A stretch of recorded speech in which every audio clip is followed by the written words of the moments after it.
Hello guys, this is a video in order to introduce people to echocardiography, how to make a whole protocol, not only explaining measurements, but also explaining concepts, everything you see. It is just a perspective from someone that was a student at some point and will have loved to have all this little clarification and details that I think make up the whole exams. And the big question is, how is this standardized, right? There is hospitals that don't even agree whether to scan right-handed or left-handed. So how are we going to standardize so many different measurements we have in this type of exams? Well, I took the freedom to provide all the measurements stipulated by the American Society of Echocardiography. Whenever there was a hard concept, I relied on the references of Susan DeWitt by her echocardiography book, as well as a book by the Arizona Foundation Echocardiographer's Pocket reference. Lastly, I used as a backbone for the protocol the one stipulated by the Jackson Healthcare System, one of the most renowned and recognized here in the area of Miami. Lastly, I wanted to give some insights as someone that is registered in Echo. So let's get started. When we take that very first picture between the third and the fourth intercostal space, we have the parasternal lung axis. And I will explain little by little how to get here. First of all, we have to understand that the dots on the right, they represent distance. The distance usually is between 1 centimeter to maybe 2. It depends on the machine. What we're looking forward to is finding liquid. This is what liquid surrounding the heart looks like. Everything that is black in echocardiography is going to be blood or fluid. In this occasion, it could be trauma, it could be an infection. The reason as to why there is so much fluid surrounding the heart, this heart is drowning. It basically cannot compress and cannot relax due to the amount of volume that is surrounding the capsule of the heart. This is called tamponade, and it can lead to heart failure because the walls of the heart basically can collapse due to the pressure of all this fluid surrounding the heart. So there's two types of fluids. There is pericardial effusion, the one I just mentioned that causes tamponade, but there is also pleural effusion. This one you will find it in lungs, and one of the little factors that will enter this equation will be the fact that the patient will have problems breathing. Now, when we continue with our protocol, we have less depth. I want you to think of the heart as a little pepper. When you cut it in half, you get this exact view. You see, we can see within the layers of the little pepper, we can see the layers of the heart. So let's go and start to break it down. The most anterior chamber in the heart is going to be the right ventricle. This is the only part of the right side of the heart that we'll see in this view. So I want you to keep that in mind. This chamber is squeezing the blood from the right side straight to the lungs. Really different than from the left ventricle that is squeezing blood straight through the aorta, so it arrives through every single part of your body. So this chamber has to be the biggest one, and it also has more volume than the other chambers, since again we want this blood to reach every single corner of the body, even the tip of our fingers or the tip of our toes. Another important structure is the left atrium. This one is the one that presents all the blood to the left ventricle. Lastly, we have the aortic valve, which is kind of like the goal of the blood to go through this valve so it makes it to the rest of the body. Now, there is another really important structure that is dividing the heart in two. That's the interventricular septum. Basically, we're dividing the right side and the left side. Why are we dividing it? Because on the right side, we have blood that does not have a lot of oxygen. And in the left, we have blood that does in fact have a lot of oxygen. So if we have this mixture of blood by a whole, then that means that you could become cyanotic or not have enough oxygen for you to basically exist. It's really interesting. We have many different parts of the heart. One of them is the LVOT in the aortic valve. Again, there's many different little things in this left side of the heart, so I want to break it down. Do you remember when you were in high school and maybe your goal was to get a master's degree, and suddenly you realize that you had to go and get an associate's in arts, then a bachelor's, and lastly, you made it. Now you have a master's degree, There is many steps to get to there. It's really similar in echo. You have to go through many steps in order to reach the aortic valve. So let's go and analyze this little by little. So when you go from high school to the associate's degree, it's like going from the left atrium to the left ventricle. The next jump is going from the associate's to the bachelor's. That will be the LV going to the LVOT. Two totally different structures. And lastly, in order to reach the goal from the bachelor's to the master's, that will be our LVOT to aortic valve. What's super interesting is that these last three, the associates, the bachelor's, and the master's, you can get them in the same institution. It could be Florida International University or any other big college or university you're thinking of.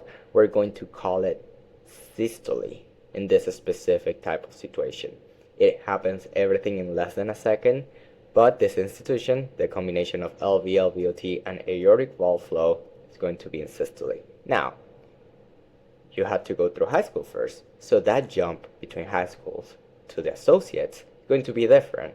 Because when you were in high school, it was maybe a public school or a private, but you cannot get a degree in an associate's in the same place as you went to high school. So that's going to be a big jump. That jump, we're going to call it diastole. We continue with our protocol. We started with a picture with a lot of depth. We continue with a picture with decreased depth. Now, what we really care about is measurements. We want to know if this heart is pumping. And here is going to come one of the most important measurements in echo. That's the EF. What happens is that we have the responsibility of quantifying the ability for the heart to pump blood.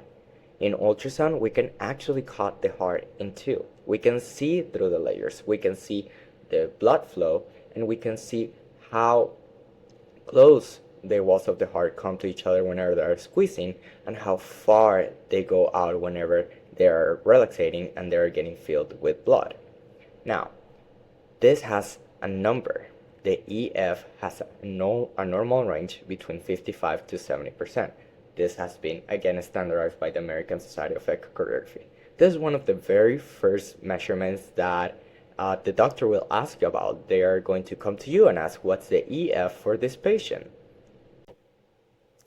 The next section is measurements, and I truly remember starting out and not understanding any of it. But let's go step by step on how to make these measurements work out and make sense. The reason why we do them, again, is to get the EF, but not only that, is to also check if there is hypertrophy, to see if the walls of the heart, the interventricular septum, and the posterior wall of the heart are thicker than they normally should be. So we're going to place this first caliper just a little below the start of the echogenic section, right? We have an anechoic section full of blood, completely dark. That is the fluid in the right ventricle. We put it a little bit under. Why? Because the most anterior section, when it starts to become echogenic, that's still ventricular wall. So we want to measure true interventricular septum. We don't want to make it too thick, because if we make it too thick, we'll see just in a second what's too thick and what's not thick enough. That will tell doctor if they have to do an ablation. Would they have to put alcohol in someone's heart in order to diminish this thickness? So we don't want this person to have a really big septum if they actually don't have it. If they do have it, we'll talk about it really short. So first caliper anterior, the second caliper is going to be more posterior. You will see how it starts to become dark again. This is the blood. We put the caliper there. Now we're going to make another measurement just below the posterior mitral valve leaflet. That's going to start touching the posterior wall of the heart. You see how it starts to become gray again? Okay, that's going to be another wall. It's called the posterior wall. We want to put a last caliper in this section just before it starts to become white. That's going to be one of the lines of the pericardium. The next measurement has to do with the aorta. It has to be leading edge, post anterior to leading edge. Now, when do we do these measurements in regards to the EKG? We have to do these measurements specifically before the R wave. The peak that you see is the R wave. Everything before the R wave is going to be diastole. Everything after the R wave is going to be systole. Now for the next section, we'll compare what's normal and what's not. This is one of the charts that has been given by the Arizona Foundation. Again, I highly recommend making a purchase of the books that I mentioned before, because now we can compare, right? So the patient that we're scanning, she's actually a girl, she's a woman, and we can see that the range for interventricular septum in women is between 0.6 to 0.9 centimeters. This person has 0.8 within the normal limits. The same thing goes for the posterior wall.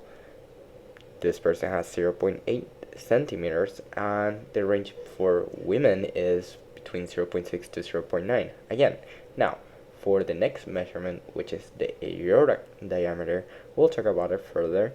The one that I do want to highlight is the left ventricular inflow diameter, if not the most important one. That way we can know if we have a dilated left ventricle.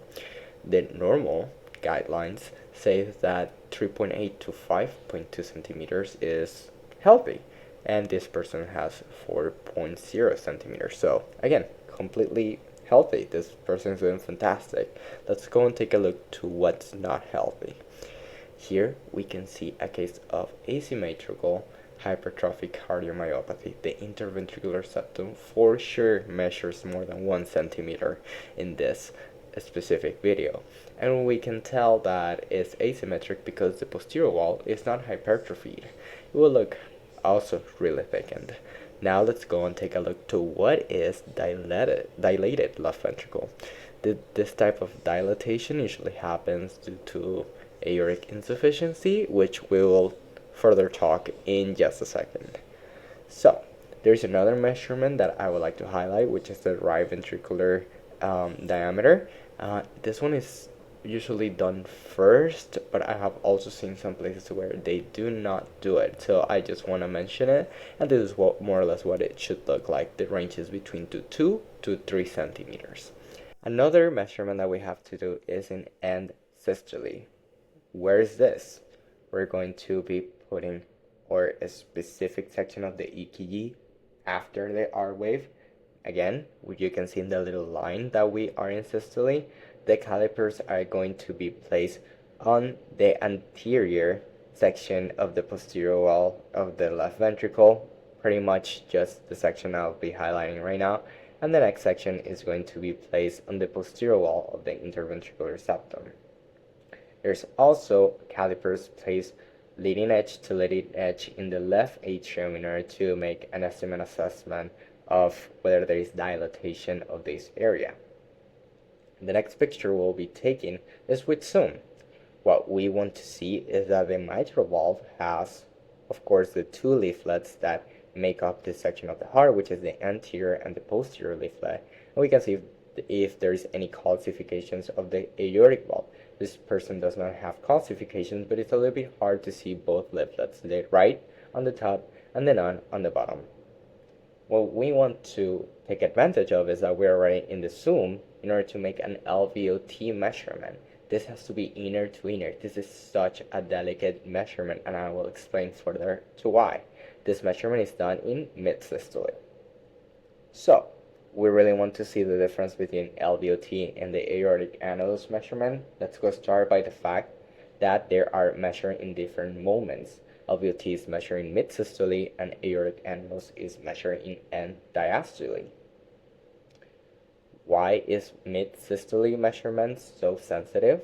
Because the LVOT is a square in a specific measurement that allows to see the aortic valve area. Again, as in physics and gradients, if we have a smaller area, it means that there is more stenosis and there is more velocity, and you can make someone be a candidate of aortic valve replacement. Because as you can see right now, the 2 square and the 3 square give completely different results. Between 4 and 9, there is a huge gap. Well, that's what happens whenever you play around the LVOT measurement too much. You can be under measuring or over measuring and making this person a candidate for a replacement of valves that they actually do not need. When it comes down to the standard for the aortic annulus measurement, which is again done in end-diastole, what's normal and within limits is 2.1 to 3.7 centimeters stipulated by the National Library of Medicine. Now, for the LVOT, what's considered healthy is between 1.8 to 2.4 centimeters. So I just want you to kind of memorize these standards in order to just take care of a patient that maybe does not need this replacement.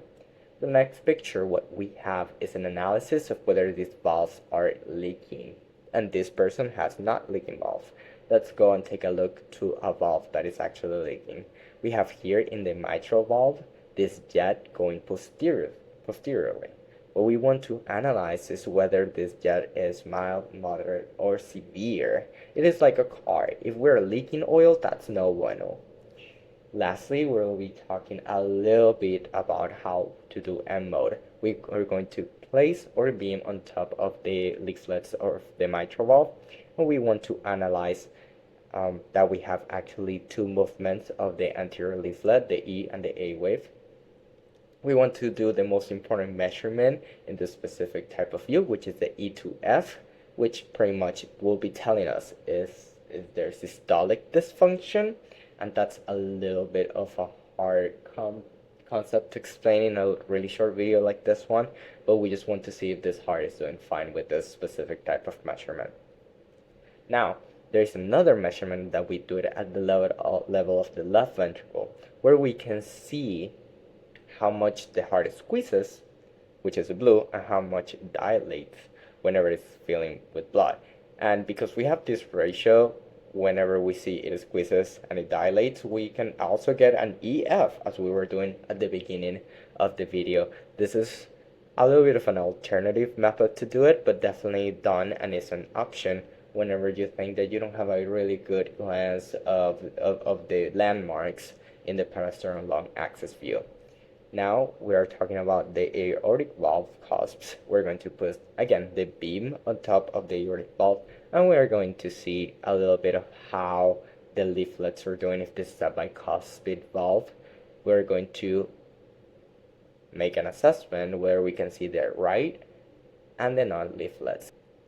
One of the last measurements we'll be doing is the one on the right ventricular inflow tract. We're going to take our transducer and just tilt it toward the person's right hip and have this view. What we're making assessment of is leakage. Is our cars having any type of problem? Is our car leaking oil? And this person is actually healthy. And in case we did have a specific type of leakage, we put continuous wave ultrasound in order to make an assessment of whether there is TR. And we put a caliper on the maximum amount of TR that we see. This is a case of high or severe TR, and why I want to put it here is because I think it's important to more or less have an awareness of what's normal and what's not. Again, this is going to be more of a telltale sign of the severity of the TR, the signal that we have in continuous wave. We have to be highly suspicious of what's going on. Is this a dense signal, or is this a really weak signal? Let's go see. So you have to be and try your best in order to get the best signal to make an accurate assessment of whether this TR is really, really bad or it's actually not that bad.